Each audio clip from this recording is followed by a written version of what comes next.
After the family reunion, I checked my bank account, and my stomach dropped. The balance was nearly wiped out.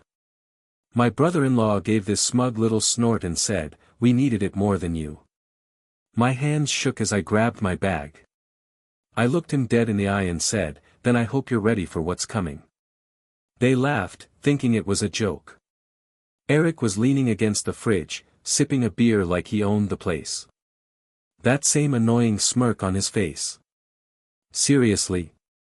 You're upset about this?" he said. "Relax. We needed it more than you." I stared down at my phone, thumb frozen over the refresh button on my banking app. I'd already refreshed it 3 times, still the same number. $5.85. That couldn't be real. Just yesterday, I had over 25 grand in there. $25,000. You did what? My voice cracked without warning. Rachel, my sister, chuckled from the couch like she was watching a sitcom. Curled up, sipping wine, completely relaxed. "Oh, come on," she said, waving me off. "Don't be dramatic. It's not like it's theft. We're family." "You emptied my account." "It's not emptied if we plan to pay it back," Eric chimed in with a shrug, like that made it okay. I opened my mouth, but nothing came out. I turned to Mom, who was sitting across the room, focused on her knitting. She didn't even glance up. "Mom," I said louder. She sighed like I'd just made a fuss over nothing. "Sweetheart, you're always so sensitive. You've got a great job. No mortgage. No kids. You live alone. You'll be fine," she added. "So that makes it okay to steal from me?" "Watch your tone, Noah," Dad mumbled without lifting his eyes from his phone. I looked back at Rachel. "How did you even get into my account?" "You left your login on the family computer," she said, totally unapologetic. "Maybe don't walk away while you're logged in next time." "So this is my fault?" I asked. "Honestly, yeah." She didn't even blink. My fists clenched. My chest felt tight. "You're blowing this way out of proportion," Eric said. "It's not like we blew it on junk. We paid rent. Got groceries. You know, just trying to survive." "You didn't even ask," I said. "We didn't think we had to," Rachel snapped. "You've been covering stuff for years. What's the difference whether it comes from your card or your hand?" I picked up my bag slowly. No one moved. No one said sorry. No one even looked surprised. "You're leaving already?" Mom asked. "Yeah," I said, zipping up my coat. "But don't worry. You'll hear from me soon." "Don't be like that," Rachel rolled her eyes. "We needed it more than you. That's just facts." My hand reached for the doorknob. I paused. "Then you won't mind what's coming next," I said. They just laughed. But outside, the shift had already begun. "You've always helped us," Rachel's voice echoed in my head. "That's your role, right? You all right?" It was my cousin Mia, catching up to me as I stormed toward my car. My fists were clenched, jaw locked tight. "No," I muttered, yanking the door open. "I heard what Rachel said," she added carefully. "That wasn't okay." I didn't say a word. If I had, I would have exploded. And the worst part? This wasn't even new. This had been going on for years. I was always the one with my life together. The one who didn't need help. Which apparently made me the family ATM. It started small, Rachel missed a phone payment, and I paid it. Then Eric got laid off and asked for a tiny loan to cover the month. There was the birthday gift for their daughter I offered to help with, but I never actually said yes. They just assumed I would. And every single time, they made me feel like it was my obligation. "You're lucky, Noah," Mom would say in that sweet butt-slicing voice. Your sister has real problems. God gave you an easier path so you could help others. Family supports each other, she'd say. And Dad? He'd chime in with, you wouldn't even be here if it weren't for us. Translation. We made you, now pay up. I never asked for anything in return. Not when I was jobless for 6 months, living off eggs and rice. Not when I skipped every vacation for 3 years just to rebuild what I'd lost. Not even when I helped cover Rachel and Eric's credit card debt 2 years ago. They didn't repay me. They didn't even thank me. Still coming to the family reunion? Rachel had asked just last week. Yeah, I said. Want me to bring something? Her reply was quick. Just bring yourself. And your card. I laughed. Thought it was a joke. Turns out, it wasn't. 2 days after the whole blow-up, Rachel tried calling. I didn't pick up. She called again. And again. Then Eric sent a text. Just call her, man. She's losing it. I finally answered on the 5th call. Noah, Rachel's voice was quiet, shaky. We've got a situation. Oh, we do. I said, flat. Come on, don't be like that, she sighed. Something happened. I didn't say anything. Just let her keep talking. The power company showed up today. We're behind. Way behind. She hesitated. They're threatening to shut everything off if we don't pay by Monday. And? I asked. She paused again. So, we need you to help us out. I let out a laugh, short and sharp. Not the funny kind. You wiped out my savings and now you're asking for more. It wasn't all for us, she snapped, getting defensive. Some of that went to help Mom and Dad too. Dad's car broke down last month, remember? I didn't know about that. Because every time we ask for something that's not a total emergency, you shut it down. I shook my head, even though she couldn't see me. Rachel, this isn't just selfish. This is illegal. You're being dramatic, she fired back. We're family. You didn't ask. We didn't think we had to, she said. You've always stepped in before. That's just what you do. There it was. The real reason. The part they'd never said out loud until now. That's what I'm for.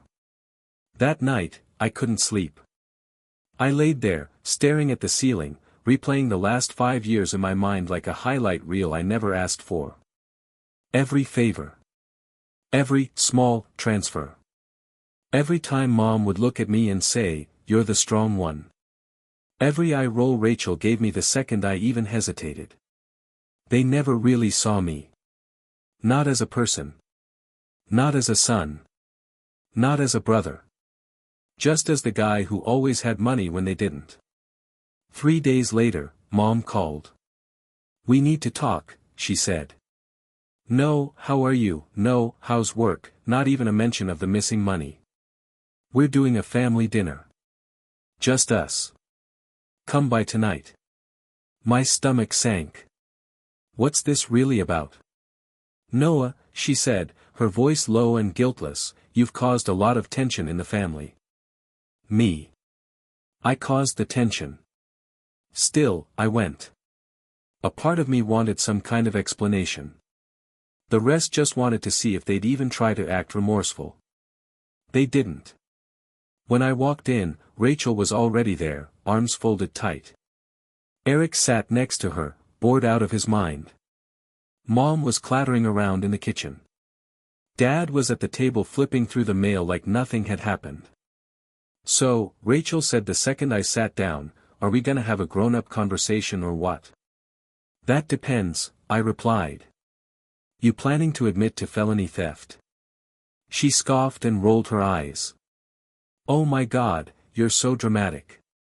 It wasn't theft, it was family money. You always help, Eric added, like that made it okay.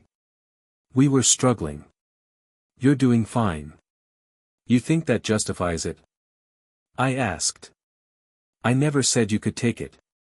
You didn't say we couldn't, Rachel said quickly. Because I didn't know. I shot back. Details, she muttered, brushing it off. I turned to Mom. And you're okay with this? She didn't even meet my eyes. We all talked about it. You've always been the one who could manage.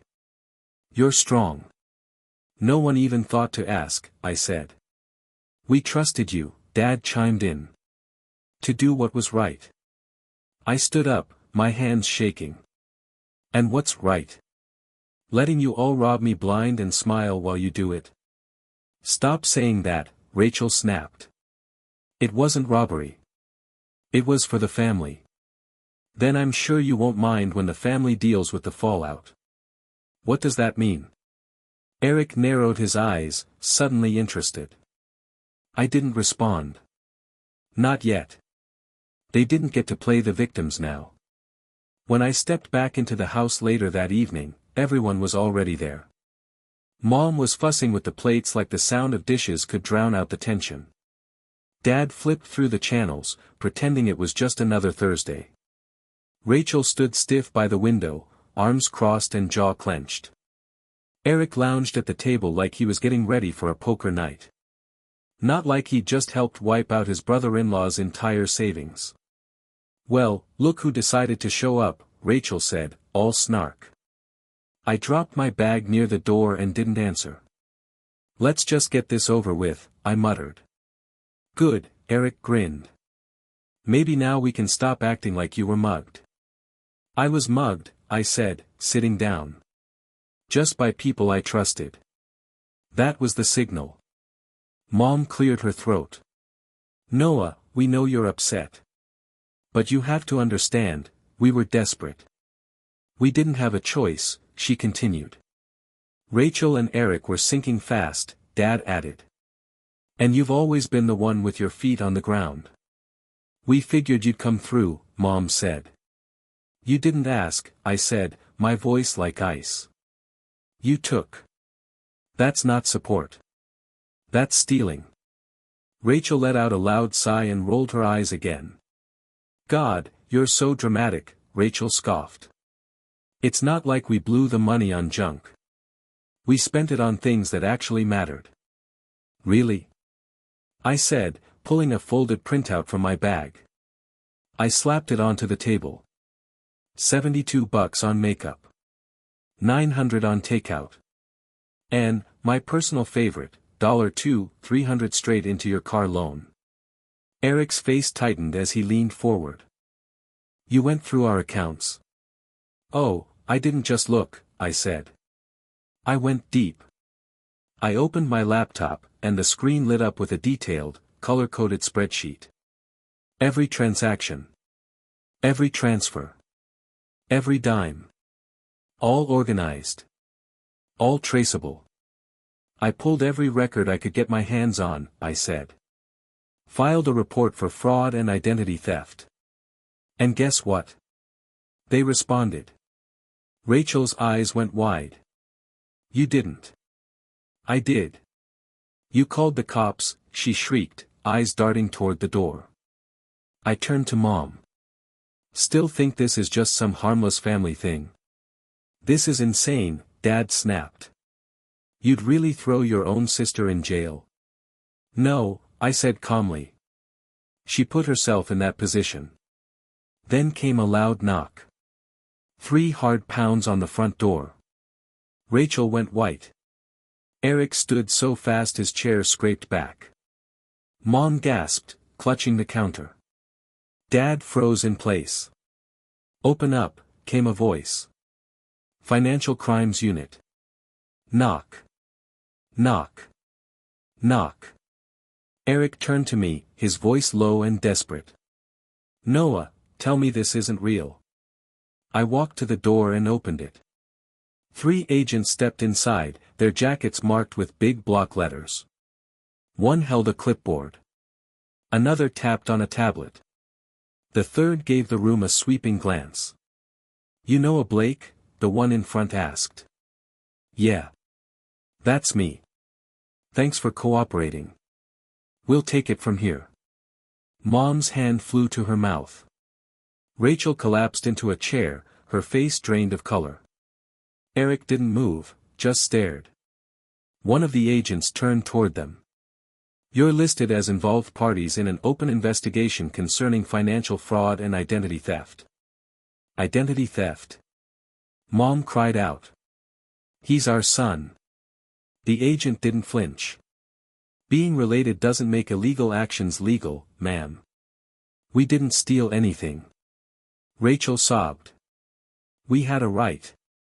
He always helped us. He always. Thinking you're entitled to someone's money doesn't make it yours, the second agent said flatly. Please remain seated. I didn't say a word. Just stood there. Watching.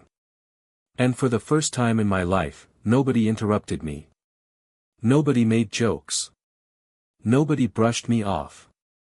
Mom turned to me, voice trembling, tears in her eyes. Noah, please.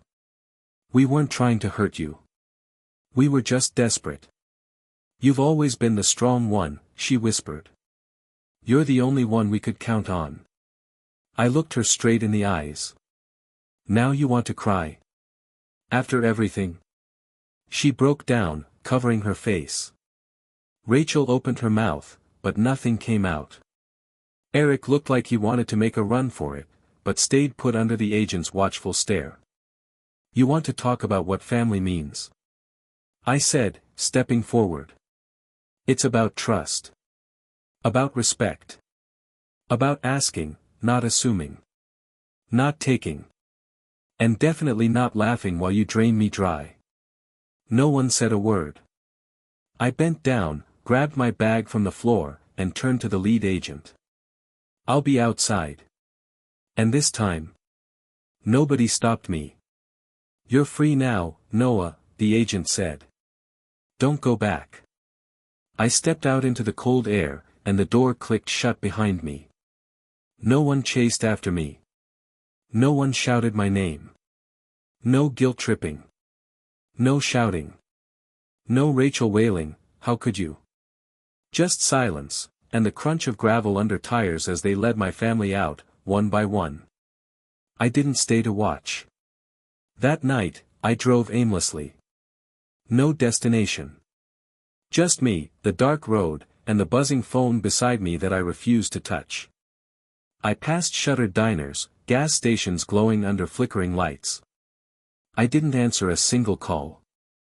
I wasn't in the mood for apologies dressed up as excuses.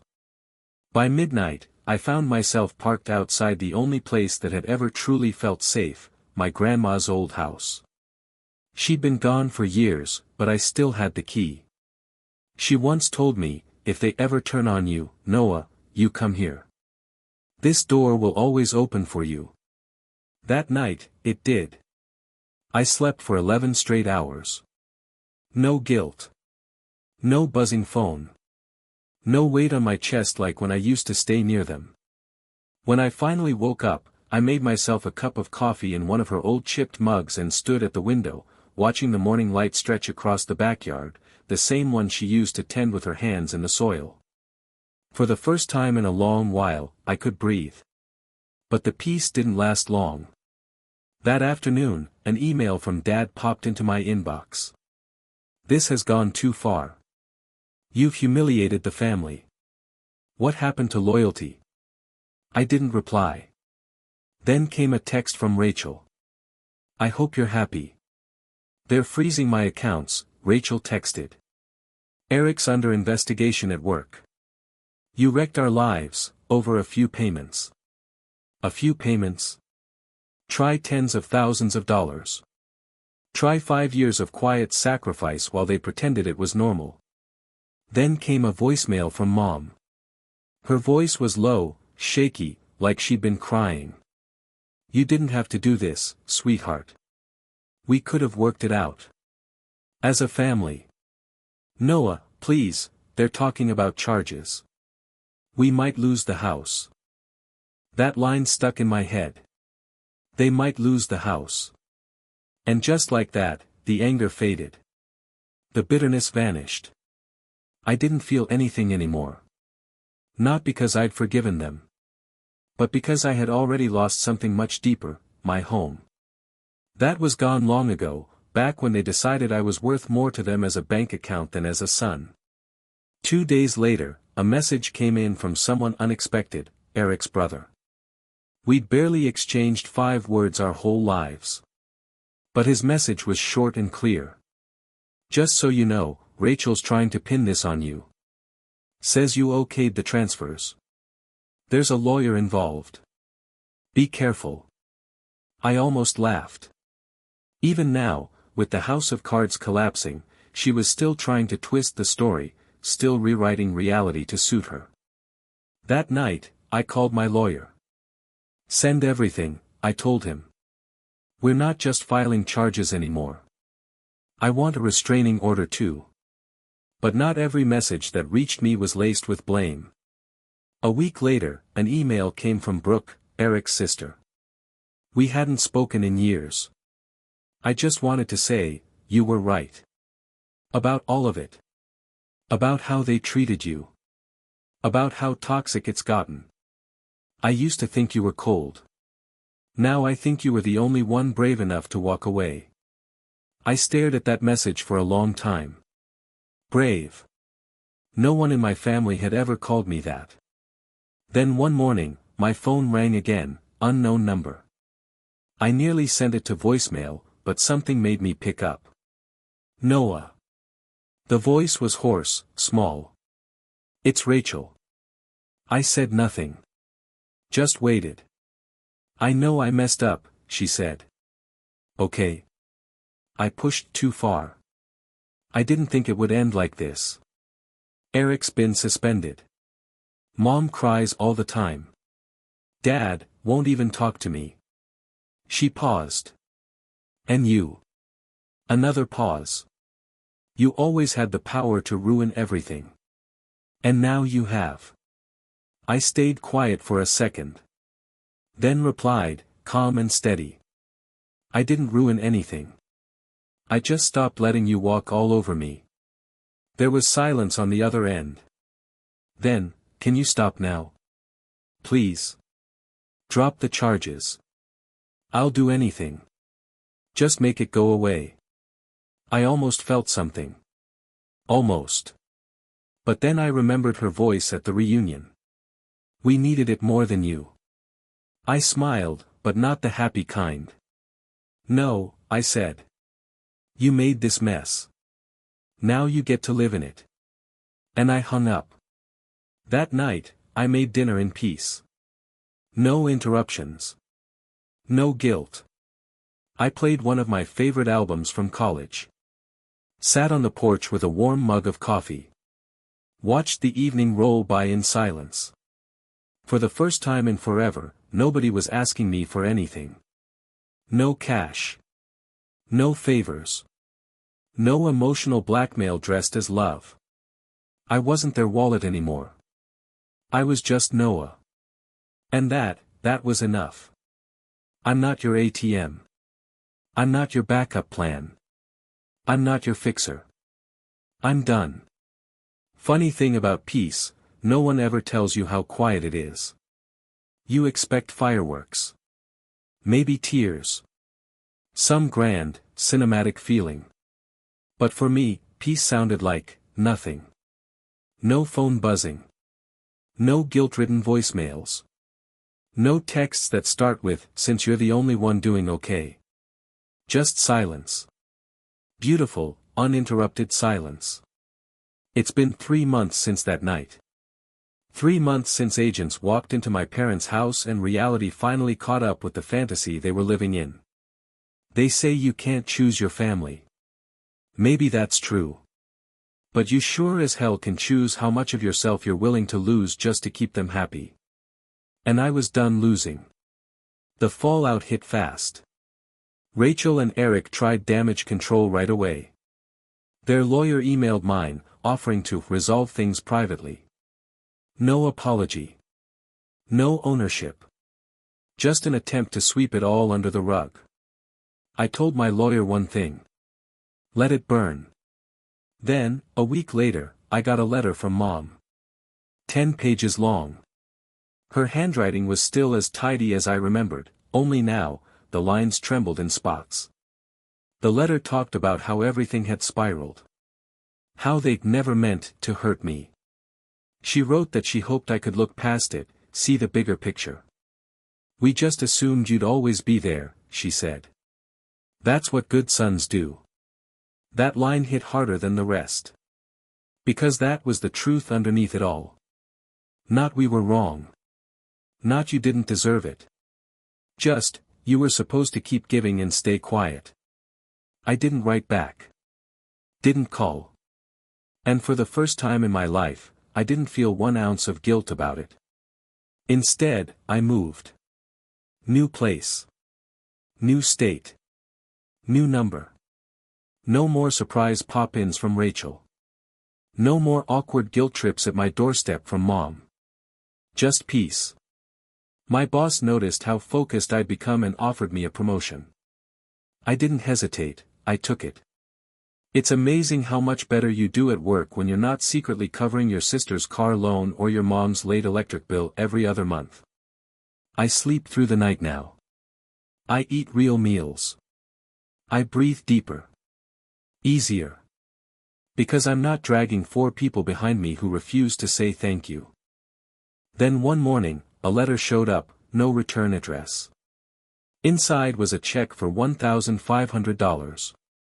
And a short handwritten note. I left him. "You were right. I was scared. But watching what you did gave me the courage to walk away too. This is for everything you paid for Zoe. The tablet. The rent. The clothes. I know Eric never thanked you. But I am. Thank you for being the example I needed. Brooke." I read it twice. And then I cried. Not because it hurt. Not out of anger or sadness. But because, for the first time, someone in that family saw me as more than a bank balance. More than a fallback plan.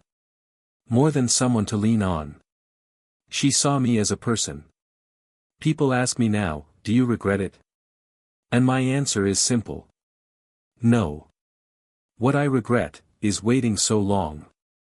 I regret every night I lay awake, trying to figure out how to say no without making someone mad. Every vacation I canceled so they could keep living comfortably. Every time I skipped meals so I could stretch a budget they didn't even know they were bleeding. I regret how small I made myself so they could feel big. How many times I bit my tongue instead of saying, "You're crossing the line." But do I regret standing up? Do I regret setting a boundary, even if it meant blowing everything up? Not for a second. My therapist once asked me, "Why did it take you so long to say no?"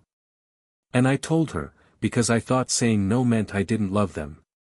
She nodded, then said something I'll never forget.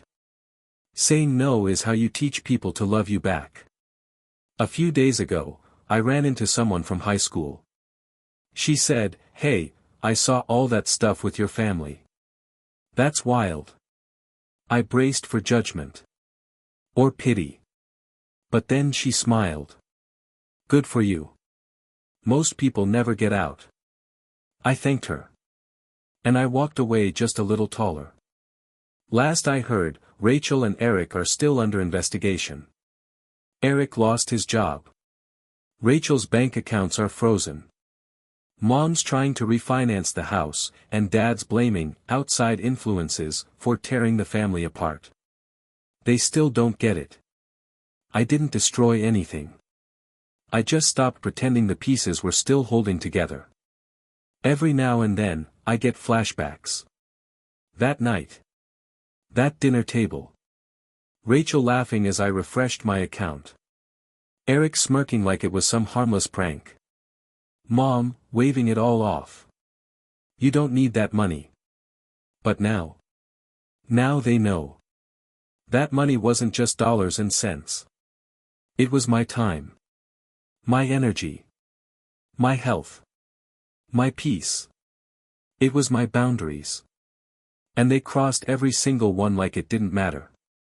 Now, they deal with the fallout. And me? I don't celebrate their collapse. I celebrate my survival. For getting out. For walking away. For staying away, even when the loneliness crept in. Even when the guilt whispered in my ear like it used to. Because that silence I live in now. That's freedom.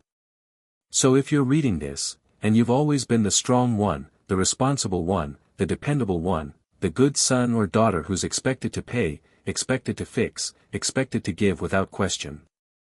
Let me tell you what I wish someone had told me sooner. You don't have to set yourself on fire to keep everyone else warm. You're allowed to stop. You're allowed to walk away. And when you do, you don't lose a family. You find yourself.